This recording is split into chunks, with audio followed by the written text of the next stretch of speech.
Pi Network irimo kwigaragaza cyane mu isi ya crypto binyuze mu gushyira ahagaragara uburyo bwihariye kandi bunoze bwo gucunga ubukungu bwa Picoin buzwi nka Pi Tokenomics.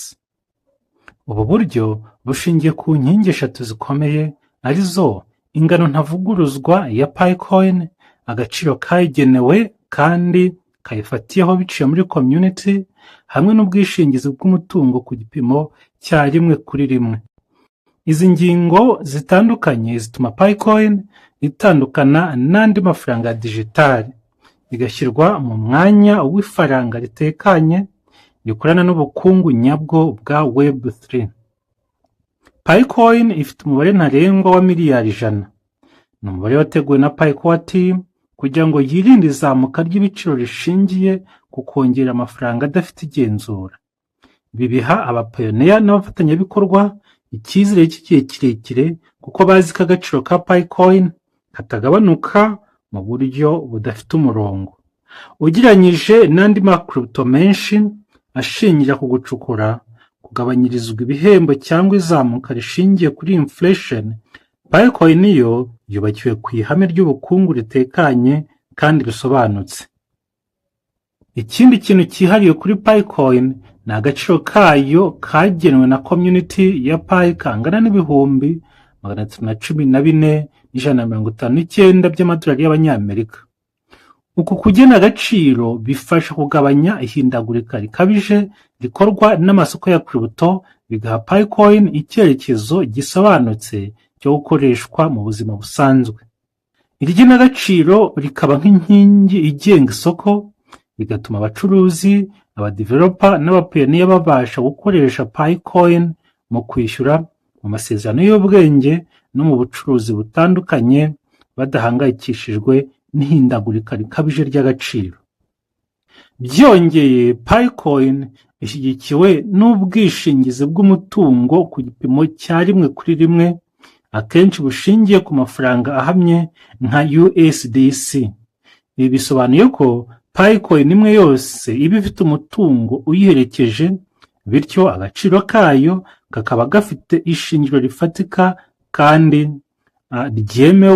ryemezwa n'amasoko yamaze gutangira gukoresha igiciro muri Pi ecosystem.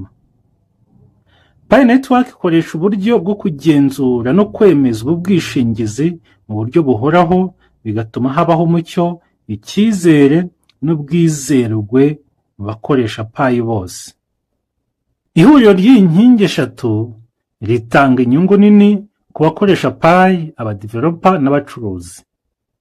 Abakoresha Pi bungukirwa n'ifaranga rifite agaciro gateganyijwe kandi gatekanye, rikaba ryakoreshwa mu kubika, kwishyura no gukorana na dApps. Abadeveloper n'abacuruzi bo bungukira ku ifaranga rifite agaciro kagaragara, ribemerera kubaka porogaramu, sisiteme no kwishyura n'amasezerano y'ubwenge adahungabanywa n'ihindagurika ry'isoko.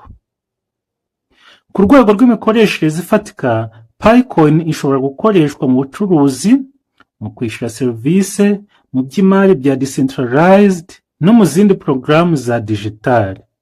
Abacuruzi bashobora mu minsi iri imbere kuzajya bakira Picoin badatinya kugwa kw'agaciro kwayo mu buryo butunguranye, mu gihe abadeveloper bashobora kuyishingiraho bubaka porogaramu z'imishinga mito, gutanga inguzanyo, ibihembo n'izindi serivisi zishingiye ku bukungu bwa Web3. Ugereranyije n'andi macrypto menshi, Picoin yirinda inflation n'ihindagurika rikabije bitewe n'ingano yayo ihamye n'ubwishingizi bwayo.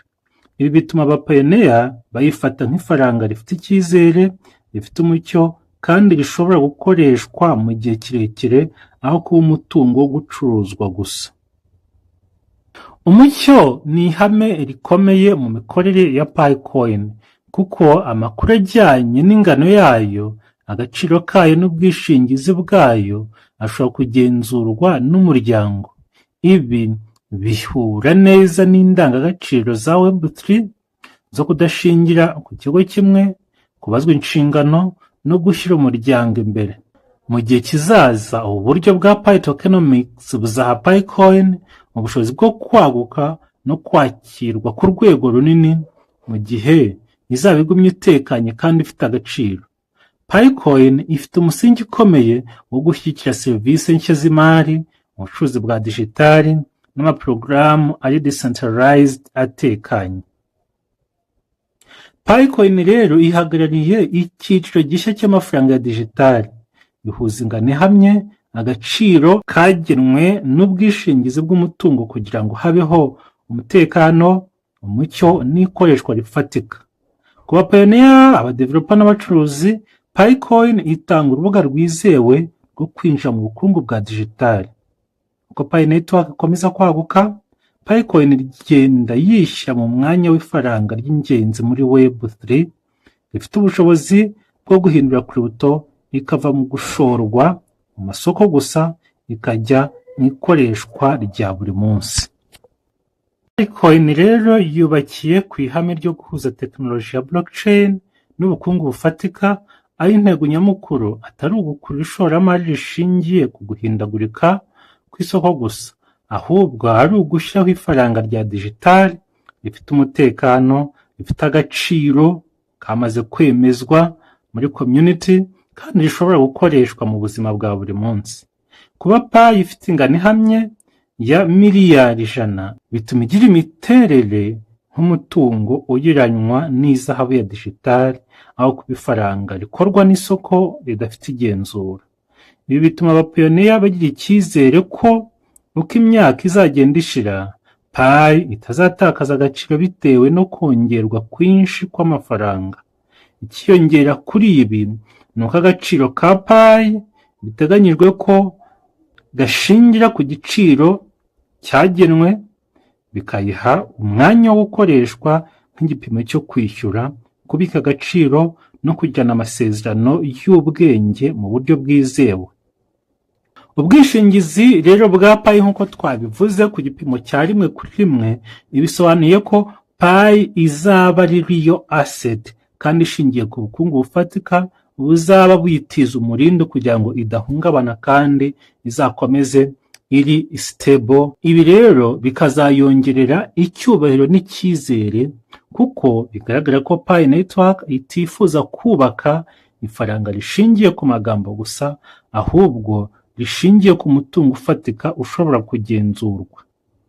Ibi byose bihurira mu gutuma PiCoin iba ifaranga rifite icyerekezo kirekire, rifasha Web3 kuva mu bitekerezo ikajya mu bikorwa bifatika, aho abantu bashobora guhaha, kwishyura serivisi, kubaka porogaramu no gucuruza badatinya igihombo cy'ihindagurika rikabije.